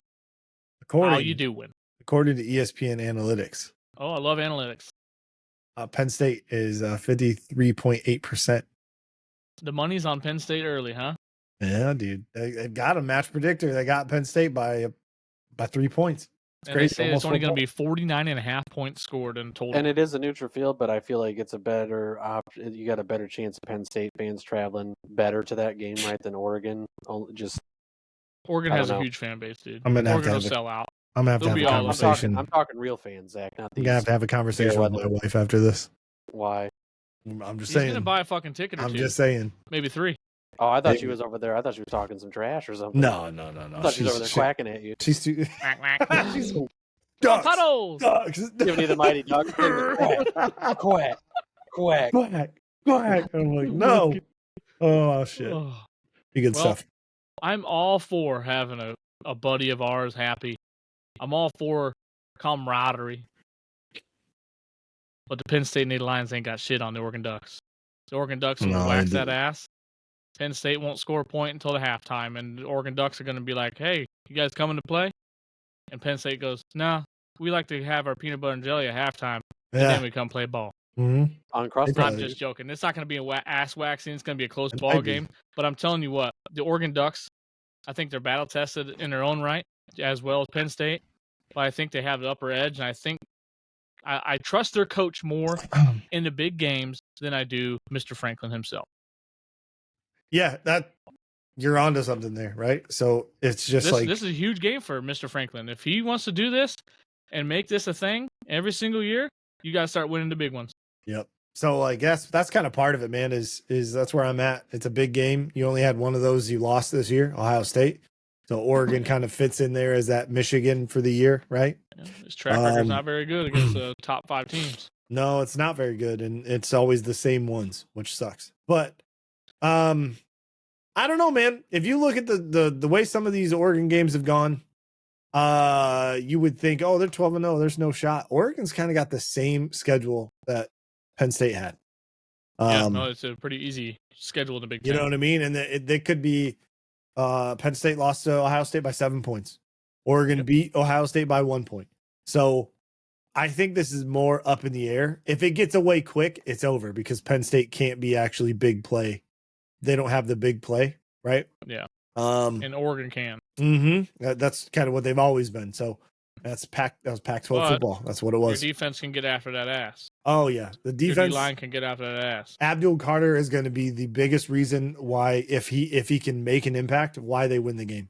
If he can get in that backfield, spy the quarterback because he likes to run. He can run, right? He doesn't like to, but I'm saying he can. He can if he needs to. Yep. So if you have him, your ass is not going anywhere. Yeah, I don't care if I'm rushing. I don't care if I'm spying you the whole time. Like, that's kind of a big thing. So you can't let Gabriel torch everybody. Get him. You can't have him have too much time. That's, I think, what will really set the tone there. So if we can get in the backfield, get some sacks, get some pressure, that's going to be huge. I told you earlier, I'm mentally prepared for a blowout. I just always am. It's kind of how I roll. It's not a big deal. I don't think so. But I think some of the schedule the way it is, the last 5, they didn't play Wisconsin very hard, right? They were 16-13, right? We all thought that actually game was going to be lost, but Wisconsin came back and was Wisconsin right at the end. I don't know, man. I'm excited. Penn State hasn't been in the Big Ten championship in a long time. A while, actually. I don't know the last time. I think it was like 2018, 2017. Something like that. Whenever, it was something like that. So I'm excited, man. It's going to be good stuff. I think Penn State will pull it out. It's going to be badass. I hope they pull it out. It'd be nice. Granted, like I said before, both these teams are set up perfectly. They're going to be the number 1 seed and get a bye, or they're going to be the highest ranked. 15. You know what I mean? They're going to be the highest ranked and get a home game in the playoff. Which the fifth and the 6th spot in the college football bracket, honestly, is one of the better spots. Mm-hmm. Well, if you're gonna play an extra game, that's where you want to be. Yeah, you want to be 100%. At home versus the higher seed. Yep. No, like I said, I don't think it's gonna be a waxing. That was just for excitement. Yeah. But honestly, it's gonna be a close game. But if I had to put my money on it, if it came down to that, I would pick the Dan Lanning over Mr. Franklin himself. So that's just my opinion. And they have it at 3.5 points. It's probably gonna move, maybe a half point, maybe a field goal only. But still, it's gonna be a close ball game. It's not gonna be what you think. This weekend of championship games means so much more than in other past. Because you still have a chance, but you're fighting for a first round bye. This is gonna be like divisional rounds in the NFL football playoffs. Like it's you're gonna see a different kind of animal come out of these players, and it's gonna be so amazing for the consumer. Yeah. Let's move on to Clemson. Clemson, number 17 team in the country, coming off a nasty loss this past weekend to their bitter rival, 9-3 on the season. Number 8 SMU is 11-1 on the season, having a phenomenal year as the first time ACC appearance and in the conference themselves. So they're going to go play at North Carolina, Charlotte, Bank of America. It's always a fun game to watch. I hate how they always put this at the same time as the freaking Big Ten championship. But with that being said, I'll just start it off right now. I don't think Clemson. I think SMU rides the momentum of the year, and I don't think Clemson will prevail. As SMU, I think, brought in, I think it was 18 or 19 transfers into this season, and fresh bodies, good talent, and Clemson has not obviously touched transfer portal since it's been in existence. So I just think they're riding the momentum. I think they're going to do this, and then again, they're going to do a decent job and get a first-round freaking bye in the college football playoff, SMU. So welcome to the ACC, and I think they win this thing. They're a 2.5 point favorite, I should say. Real quick. Well, let's do picks, and then we'll go there. Yeah. So I'm gonna root for SMU. I want them to win, only to further inflate my argument I'm about to make after. So I think SMU winning would be huge. I think that'd be awesome to see them in the playoff over Clemson. Get them out of here, right? Let Dabo figure it out that he's got to actually go to the transfer portal. That ain't gonna work, right? Yeah, it ain't working, dog. I don't think that's gonna work. If you want to stay relevant, it's not gonna work, unfortunately. But that's my call. I think SMU takes it. especially with Clemson looking the way they do. All right. Yeah, I think Clemson, to be honest, I forget they've been hanging around in the top 25 multiple points this season. Like, they're not that. Everyone wrote them off after that first loss to Georgia first week. Yeah, they fucking suck. I'm like, so why not go with SMU, right? Like, I just don't think Clemson's really doing anything that noteworthy, right? Like, they're just kind of hanging there, just barely clinging to the picture. Right. So I'm going to go with SMU. Very nice. So we're all SMU all around the board. So that wraps up your championship weekend. So watch really closely, as like I said, these games are going to be very, very intense. Because if Boise State wins Mountain West, they're a higher ranked team than the Big 12 champion is, so they'll get the first round bye. So Boise State could have a first round bye if they win. So a lot of things could be happening. All eyes are on it, as this is the only games being played this weekend, and they're going to be damn good football games. So that is your championship weekend. Now let's jump over to Jordan and his pondering ideas and excitement, because I feel like he has something brewing. I like it. No, dude, it's crazy when you take a step back and look at who's in the conference championship, right? So Boise State, UNLV, that's a Mountain West. Boise was in, what conference were they in? They were in the Mountain West, right? Yeah, they're in the Mountain West. Yeah. Right. So what was UNLV in? They're in the Mountain West. Okay, were like last year, I'm saying. I think they were in the Mountain West. Okay. So maybe that one's kind of the outlier. But you have, let's just take the Big Ten championship. Oregon, a Pac-12 team from last year, comes in and could possibly be a Big Ten champion, right? You have Arizona State, who was in the Pac-12 last year, comes in and can win the Big 12, which is crazy to think about that. You have Texas, who was also in the Big 12 last year, coming in and winning the SEC. You have then SMU, who I think was in the American Conference, coming in and winning the ACC. Like, yeah, how crazy is that? Like, you know what I mean? To think like, that's college football, baby. Right. And that's sick. You know what I mean? It's cool to see that happening. It's not as cut and dry as like, oh, the SEC is what it is. Texas can't hang. Well, okay. Well, they're proving that dog shit wrong. SMU coming in from a fucking American conference to be like, we run the SEC now, or ACC. I'm sorry. Yeah. And which then is Oregon, such a wide open conference in the first place. Right. Which is so awesome. Good opportunity. Oregon, I can kind of see. I was like, okay, they're probably going to be dangerous going in. They've been top 10 recruiting in the last 4 or 5 years, so they have talent. Yeah, and that's the thing is USC is still down there. UCLA can be dangerous from year to year. Washington is not what they were, not what they were, but you never know, right? It was kind of one of those things. That guy coach is coaching Alabama now. Yeah, you know what I mean? So they went through some hardships. So it's yeah, man, it's good to see. It's just crazy to think that some of these teams that came to new conferences could possibly win it for the first year coming into it. So wild. Blows my mind that we're here at this point in time. I never thought it would be a bracket type. Like, I saw Bracketology on ESPN. You can build a bracket and win like $500,000 or some shit. Mm-hmm. I'm like, damn, like you don't see that shit until March normally. Right. Like, this is kind of cool. Yeah, it's kind of fun.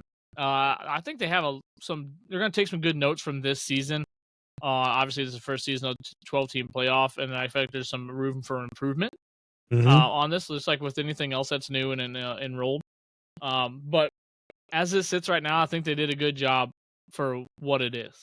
I think it's going to give us, obviously, like SMU wins, they get a first-round bye, and they'll host either Alabama or Notre Dame on the first game in our second game in the college football playoff quarterfinals. So it's like just shit like that you wouldn't think, and that wouldn't be an opportunity with the 4 teams. Like the 4 teams would have been, I mean, God, that would have been a fucking nightmare this year, just the way how everything's laid out. So college football is at its finest right now, at its greatest, and I think so many more people are buying in. I think they're buying a lot of NFL. I think they kind of go hand in hand, NFL, college football fans, but I think you're swaying a lot more eyes towards the college realm of the football on your weekends, because it's a hell of a lot more entertaining lately.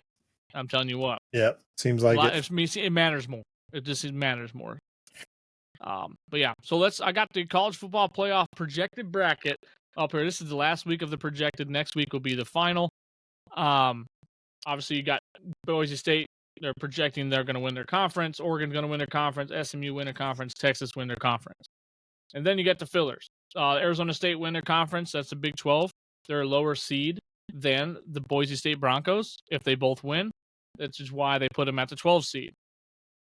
Penn State, this would be the first better team out of all of the other teams after a loss to Oregon.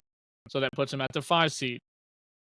Tennessee, Ohio State, 8 and 9 seed. So Ohio State would host that game if it ended right now. Both 10-2 teams, good battle risen ball clubs there. Notre Dame at number 6. Obviously, they ran a table. They lost one game. They don't have a conference, so they're kind of sitting in the gray area right now. But they're a lock for the playoffs. Most likely, they're going to get in no matter what. And Alabama, I don't know. A lot of people are pissed about this one. A lot of people pissed that that should be the Miami Hurricanes. And I don't think that's true. I think Alabama is a lot better team than fucking Miami, and they've had a lot better schedule than Miami. And I think they're deserving of the 11th spot, even at 9-3. I think for Notre Dame, I definitely want to play Miami though. We'd much rather play Miami just because of recent history. But like I said, if this game happened this fucking weekend in South Bend, I'm telling you what, I'm picking the fucking Fighting Irish because we are on a hot streak right now. Granted, I don't know what's going to happen after a 2-week lull.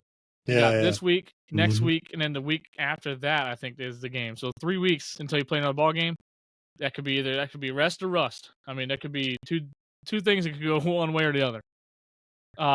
Number 10, IU, the Hoosiers, man, they're getting into the college football playoff. Obviously with a loss to Ohio State as their only loss. And then Georgia Bulldogs, if they lose the SEC championship, they could go back to the 7 and then have a chance to win that game and go play them again for the 3rd time this season, which is fucking crazy. That's annoying. That's fucking annoying right there. What a time. So, out of these teams on here, I guess, who would you flip if you would any, and why? Dan. Come back to me. I'm thinking on that still. All right, you're good. Jordan, who would you flip and why? If you would flip any, I mean, or would you just kind of leave it as is? You know what? Just for like mixing it up sake, flip Ohio State and Georgia. So then you put Georgia up there to play Tennessee, which is fine, whatever. But then they play Oregon, right? That's more exciting to me than watching Georgia or Indiana play Texas again. Yeah. I'm assuming Georgia, because Georgia is what they are, would play Texas. And I don't want to see a third matchup. You know what I mean? That just doesn't make any sense. So they're like, great. The other ones didn't matter then. You know what I mean? We're just back here, square one all over again. So that's what I would swap. Everything else is pretty. So are these pretty much set in stone, or how much can these move? I'm sorry. We'll get into that conversation. I'm sorry. No, you're good. That's perfect segue right now, because honestly, when I was listening to the guy, Michigan's athletic director is the head of the college football playoff like committee person, like the spokesperson or whatever you want to call him. Okay. And he said, quote, the ones that are not playing in the conference championship, so your Notre Dame, your Alabama, your Ohio State, Tennessee, Indiana, those guys are most likely staying exactly where they are if what they projected is correct for next week. So there won't be much movement going on there. The only ones that will move would be the bye weeks. So I'm assuming if you lose, then that moves Boise State out of the bye week, obviously, and maybe move Arizona State in, and Boise State would get that 12 seed. Or you start looking further down, Miami might be able to hop up in there with quality wins. But so that might be a flipper. So if Boise State doesn't win, then that's UNLV. But they're not the highest ranked. So it would be Arizona State, UNLV at 12. So Boise would be knocked out. So if Boise loses, if they lose, they're out. I don't like that at all. I don't either. But that's the nature of the beast. No, I don't like that. Pretty much what they said is this is pretty much set in stone, other than the conference games that are playing. Because they told them going into this tonight that they said, we need you to predict what you think is going to happen for next week, and it has to stay consistent between this week and next week, is what he said in the presser thing. No, dude, I don't. Let's say UNLV wins. So let me run through the scenario. UNLV wins. That puts them, they're ranked 20th, right? Yep. I think. So that would let's just change that. Everything stays the same except UNLV wins and beats Boise State. So UNLV would go to the 12. Arizona State, if they win, would go to the 4 seed. Yeah, Arizona State or Iowa State because they're 15 and 16, so they'll get a first round bye. Yeah, right. So either way, whoever wins that one would be the 4 seed. So then you're telling me that Boise State would be out unless they replace Alabama because they have a 3-loss team. I would love that shit. See you later, Alabama. Notre Dame, Boise State. Fucking, I'll jizz all over myself. I don't give a fuck who'd win. Dude, what a no, day for real though. Like, honestly, like that's what we're looking for 12-team playoff. Fuck these 3-loss teams. Get Alabama out of here. You don't need to. Kind of Boise State. Let's lose. Just kidding. No, because the SEC bias is gonna. I mean, I'm telling you what. Mm-hmm. They're very high on fucking Alabama. Like the way they were talking about them in the show, the bracket show and stuff is like. They're really high on them still, even after an embarrassing ass loss to Oklahoma, where they look like dog shit. I'd much rather watch a Boise State team play and in playoffs Vanderbilt, with Ashton and they're Genty. Still high on them. Yeah, with Ashton Genty running around in the playoffs, how fucking amazing! If he gets in, if the Boise State win, they get in the playoffs. He's the best player in the fucking playoffs. Yep, 100% by far. There's not another single player that can fucking dominate like he can, and they said it many times. They're like, dude, this guy's a fucking. If they can get in the playoffs.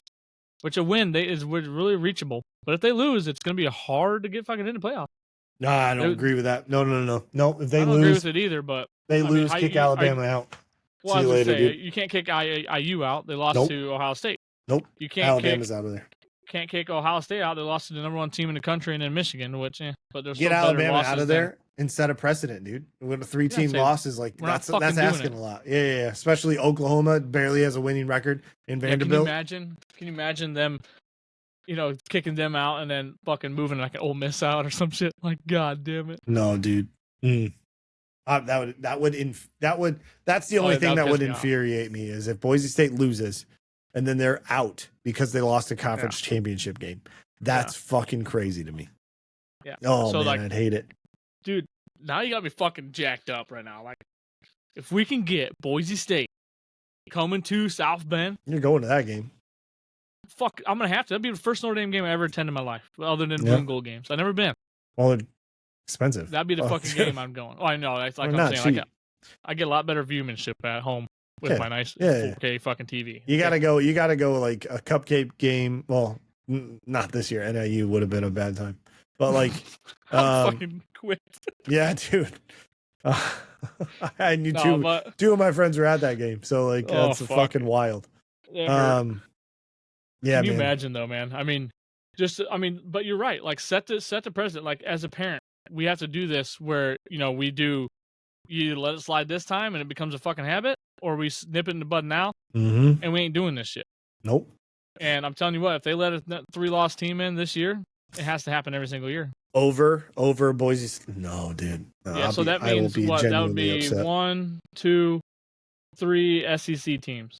Nope. And they're almost saying that they want 4 SEC teams and only 1 Big Ten team or 1 ACC team, which is crazy because that's before Miami lost. But still, no, I mean, I agree. If Boise State does not finish the business this weekend, which it would hurt, it's at home. I think I hate it. Hate it. But yeah, then I would switch them out for sure because Arizona State or Iowa State and a first round bye, like that's kind of ugly. You're gonna get fucking waxed. But at that time, there are 2 lost teams. I know. But you're gonna get waxed next fucking week. Hey, so be it. You know what I mean? Fuck. Yeah. This is a huge moment though for Notre Dame in the program and Marcus Freeman. I agree. He has an opportunity right now to go into any living room, not just saying I'm the head coach of Notre Dame. I'm the head coach of Notre Dame, and we're a playoff team, and we won a playoff game. Yep. Even if we don't make it to this even semifinals, even if you beat that first fucking game, you go to playoffs and you lose close or whatever, or the second round or whatever. You have a chance right now to really flip that script and saying, hey, Notre Dame goes to playoff and they get fucking waxed every time. Football's so much different right now. And if you guys watch any games this season, Notre Dame stacks up against some of these teams, man. I'm not lying to you. This isn't your Manti Te'o fucking Make-A-Wish team. That team was good. The team was good, but not SEC good. But not a lot of teams were Alabama back then either. So exactly. So they were not. The playing field has leveled and a lot more attainable to beat each other. which we've seen all year. I mean, Yeah, 3 yeah. lost Alabama team, 2 lost Georgia team, 1 lost Texas. Like, thank you, transfer portal. Yeah, transfer portal, doing that, money, all that other shit. So this is a huge spot for the Fighting Irish to try to overcome and really. I mean, and then I hear fucking rumors about Marcus Freeman going to the Bears. I'd fucking throw up. No, he's not an NFL guy. He's not leaving. He loves this. Too much energy, man. Yeah, he can't. He's not gonna go try to boss fucking grown men almost the same age as him. Yeah, no, around in the locker room making 12 times more money he is. He wants to develop young men. His kids are in school and shit around here too. Like, come on. Yeah, as I say, his kid plays at Penn. You have a little family here. Oh, fuck, it's Alabama. Come on now. But no, pretty pitter patter. I'm excited to hear you guys' thoughts, listeners, on this bracket and kind of what you guys' dilemmas would be. Would you move Miami in over Alabama just because of the 3 loss and the 2 loss, or those nasty losses that Miami has? Then technically they should be a 4-loss team this year because of 2 penalties that knocked them out or saved their ass this season to Cal and can't remember the other one, but another game that the refs really helped them out there. So they literally could have been a 4-loss team this season. So what do you do, right? Do you move Alabama? I mean, obviously Alabama has a tougher schedule, tougher losses, whatever. Get them out of here. Yep, I agree. Let's get him out of there. But I don't know who you would replace with him. If the scenario goes right, Boise State wins. Let's just say this exact picture happens. Boise State wins, Oregon wins, SMU wins, Texas wins. If it works out like this, I'm cool with it. You're cool with Alabama staying in? Yep. Okay, I agree because there's no other good fucking teams. I mean, Miami's got 2 losses, right? So like you would think maybe, but also it's bad losses. What do you mean bad losses? Oklahoma Miami? And Vanderbilt. That's who Alabama lost to. So don't talk to me about bad losses. They're putting up against the SEC and then fucking no. Vanderbilt hasn't beat Alabama in 40 years or whatever it was. Yeah, but look what they've been doing. Every single team they play. No, close ball games. I don't buy it. I don't buy it. You're gonna tell me it's the same. You're gonna tell me it's the same when Navy finally beat Notre Dame after 467 years. No, it's the same. Go Navy. No, Navy win to end that streak was massive. The same thing for Vanderbilt, and it's a heavy toll because guess what? People were ready to write Alabama off as soon as that shit happened, right? Mm-hmm. They're like, get rid of them. Then they go and fucking do it again, right? And then Oklahoma, they go and do it again to Oklahoma. They score 3 points. 3 fucking points, dude. So don't talk. Yeah, those are bad losses. I don't care who it is. Don't tell me it's the SEC because Oklahoma was technically the Big 12. They're just only in it right now. So I'm just telling you what the fucking people or the media say. Just saying, fuck them. No.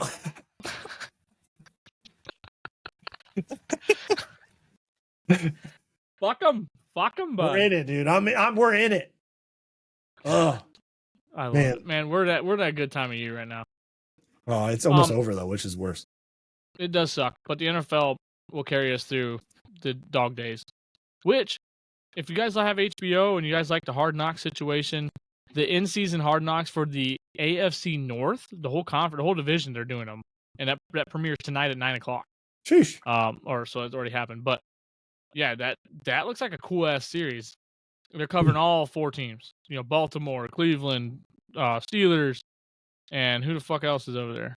Gives a shit what's going on in Cleveland. Nobody cares. You're gonna listen to what Jameis Winston talk about this shit all the time. Yeah, dude. Everyone's sucking Jameis Winston off, man. They're having a good time with him. Yeah, Dan. Let me know what you think, Dan. Upstanding citizen, dude.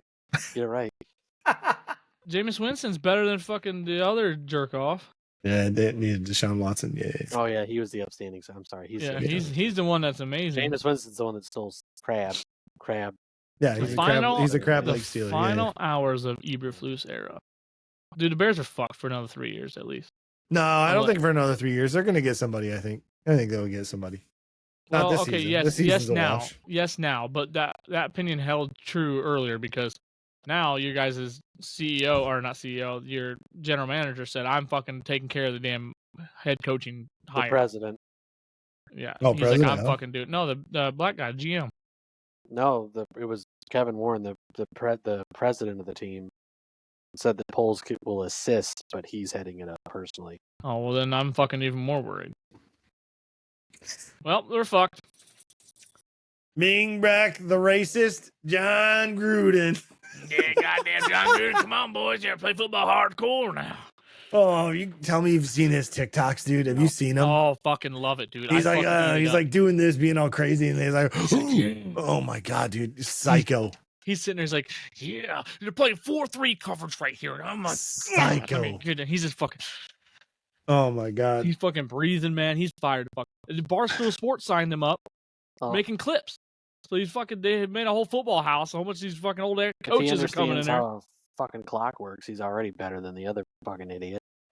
But I don't know. Raiders have been shit since he left. So they're gonna do an AI of John Madden. Probably. Be interesting. Doing the play calls. That'd be sweet, dude. That's a hit. All he's doing is talking about Brett Favre on the sideline. Playing some what was it? Tecmo Super Bowl. He's like up. Yeah. That's a lot. I'm too young for that. God damn it. I wish I would have been there. Man, dude, get out of here. Damn. Yeah.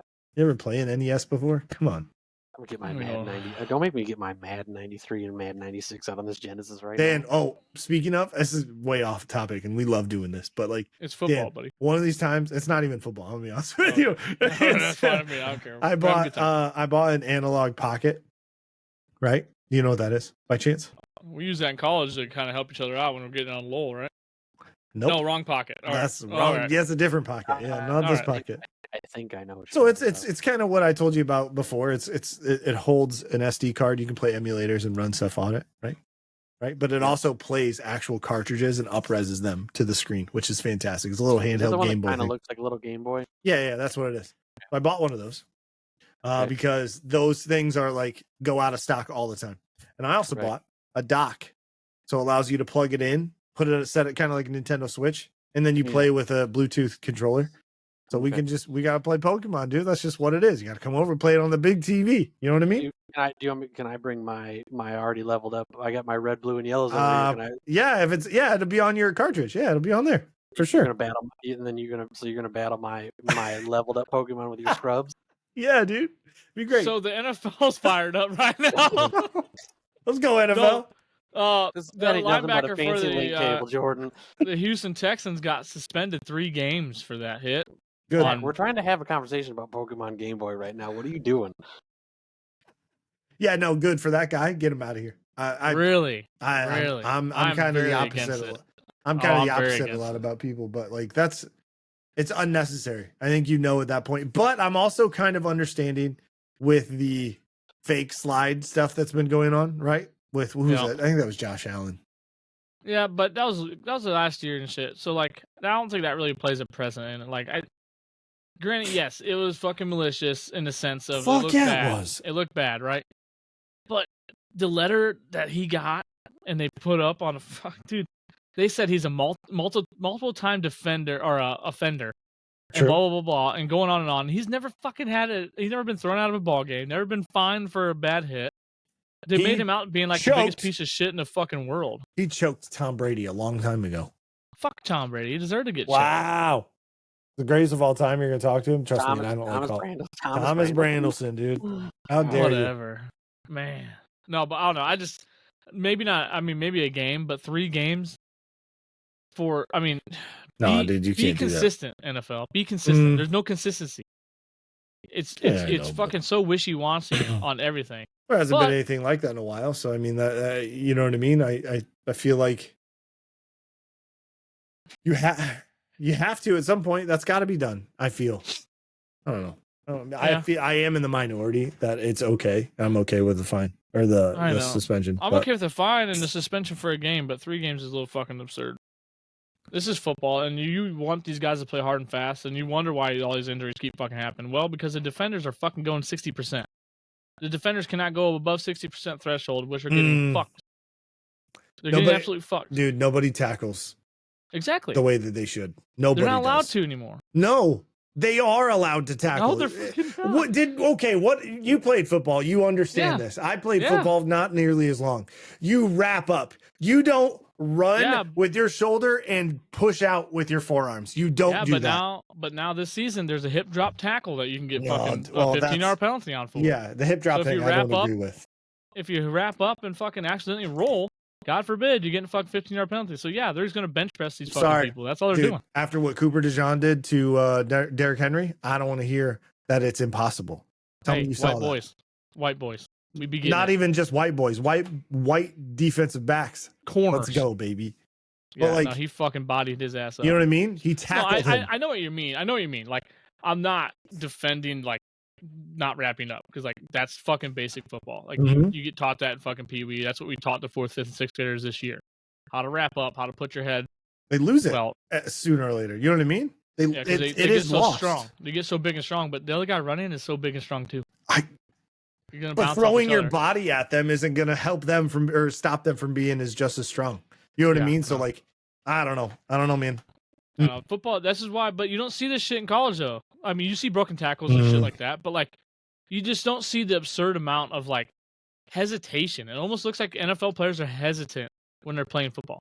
And then in college, you see them flying the fuck around and having a banging ass time. I do wonder why the kickoff. That's the stupidest fucking. Well, no, I wonder why it was changed in the NFL, but it's not necessarily a big deal in college. You know what I mean?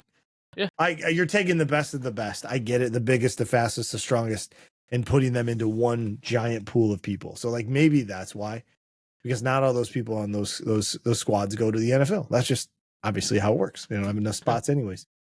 So maybe that's what it is. You're taking the best of the best and putting them all into a 32 team, 53 man roster. That's got to be what it is, right? You're taking the absolute fastest people, the absolute biggest, the absolute strongest, and you're throwing them in there and you're saying, go kill each other. You know what I mean? But like, bring old football back. Let's knock each other the fuck out. I'm not there, but CTE baby, hashtag let's get after it. Let's fuck each other up for the rest of our lives. Let's go.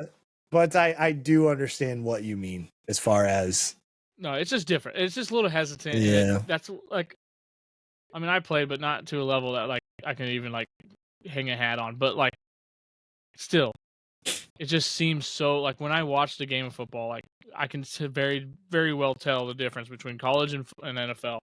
And yes, they're the biggest and strongest and the best of the best, but they sure don't fucking come out and play like it until the playoffs sometimes. And shit, like maybe the season's too long. You know, that's an argument a lot of people have. The season's too long. These guys aren't going 100% because they know they're going to get banged up. Yeah. This, that, and the other. I don't know. But going back to the suspension for the Houston middle linebacker, star player of their team, captain, let's look at the Colts schedule. They got Denver, which is not going to be an easy game. They're playing decent right now. Oh, Knicks. And they got Tennessee, New York Giants, and then the Jacksonville Jaguars. If we win out, we will be the AFC champion if the Texans lose 2 games, I think it was. Can you imagine the Colts fucking going in there and taking care of business and winning the ACC, the AFC South? Yeah, the ACC, I think they'd do all right. Oh, they'll do great. Oh, yeah. But yeah, I was just looking at that. I'm like, damn, this could be a really big opportunity for the Indianapolis Colts to get at least a wild card. Oh, yeah. That's awesome. AR, get him in there. Get him in the postseason. God, did you see that last drive versus New England? I don't see Caleb Williams doing that shit. He's got it, dude. No, he can't take over a game. That's a different problem. I don't know if he's supposed to. You know what I mean? He's not built like AR. AR's built like Cam Newton. Yeah, but you know what I mean? Be a presence. You're the number 1 draft pick. Go out there, get the ball in your fucking hands, and tell it where to go. I think they're. I think drafted, dude. I told you why I liked AR, and that's because he's like doesn't give a fuck. Yeah, you know what I mean? He's like Andrew Luck, but with the body and athletic ability. He's carefree, and not always in a good way. But like, I'm launching this bitch down the field. Sorry, I don't give a fuck. Watch out, Alex Pierce, 65 yards down the field, wide open. Go get it. Cover that long. Yep. I love it. NFL's wild, dude, right now. You see Daniel Jones all happy in the Vikings sideline, dude. Hey, he's loving it. He's getting paid. He's having a good fucking time. Whatever. The quarterback DeVito is fucking questionable. So like, who else is Drew on Lock? the team? Get him in there. Let's go. Oh yeah, you guys still got Locky boy, huh? Yeah, he's not gonna. He's no more rapping on the sideline. Get your ass in there, play some ball. Dude, he was. What a clip! What a fucking clip from Denver, it was. Dude. Yeah. Goddamn epic. And then the whole thing about fucking each other's moms or his friend's mom or some shit. Yeah. Legendary. Yeah. What a guy. Dan, I got a question for you. Do you have anybody you want to see a coach of the? Yeah, I was gonna say, do you have any Anybody on the docket? You think? I mean, I like the. I mean, I wouldn't be mad about if what's his name, Ben Johnson from the Lions, right? They said he was he ain't leaving. eyeing He the might. position. I He mean, I might. wouldn't be mad about that hire, right? That'd be a good one. That'd be a really good hire. But Honestly, it's the smart he's kind of move. my secret hope that they, I don't know why there was all the buzz about him prior to Matt Eberflus, even getting let go, that he was interested in it. But I mean, whatever it is, like, I would like to see if that would work out. That'd be great. That'd be sweet. I'd like to see that too. I've been hearing a lot of Cliff Kingsbury now, which I don't think he's a head coach material. I think he's loving the OC position because that's what he does. A little bit different of an environment coming to Chicago from the OC. Yeah. So it's a little different. And I think also another two names I've been hearing is the USC coach, Lincoln Riley. Mm-hmm. To reunite with Caleb Williams, because it seems like this roster and like recruiting, it went way down these last couple of years. I don't think he's ever rebuilding, so maybe he was looking for it but now. wasn't that the whole point of, was it Kingsbury and what's his name in Arizona? That was the whole thought there too, and that didn't really work. Right. True. Kyler Murray. Yeah. No, and it's not going to work out because I don't. That's not college, no, dude. That's college. College coaches very rarely transfer over to the NFL, right? I mean, Nick Saban didn't have very much success, and he had to go. He went back. It's not easy to fucking do. Yeah, you're right. Yeah. Chip Kelly is about to get fired from fucking Ohio State. Like, he can't keep a job now. You go to NFL, it's a different game. This is not the NFL, which you see it every Sunday with these rookie and second-year players. This isn't college ball anymore, boys. Okay? Time to get rolling. Okay? Time to grow up a little bit. Yep. But that's all I have for sports this week. It's a badass week, championship week. There is hardware involved and playoff implications on the line. I really hope you guys tune in and make some picks alongside of us in the comments. I really hope you guys watch some football this weekend between Friday and Saturday and Sunday for the NFL. Don't forget about them. And I really hope you guys smash that subscribe button here at the Winning Edge, because we are on track to at least getting 60 before the end of the year, as we are at 54 right now. So I really appreciate you hitting that 60 mark. That would mean a lot to the program. And yeah. Be on the lookout for live streams Wednesdays and Thursdays. Now, without the holidays, they're past us for now. So we'll be back on that schedule, rebuilding the Navy midshipmen. We got a lot of 5-star recruits coming in. It's going to be a hell of the next couple of years. So recruit my ass off over there, not listening to any of the rules of the military academy. So sorry about it. We're building a team. We're building some boys. Let's go, dude. I will see you, handsome boys, on the next one. And all of our followers on the next one. I hope you guys like, share, subscribe, all that fun shit. Comment, talk shit to us. I love it. And let us know who's winning these games this championship weekend. And until then, we shall see you on the flip side. Pieces. Adios. Maybe.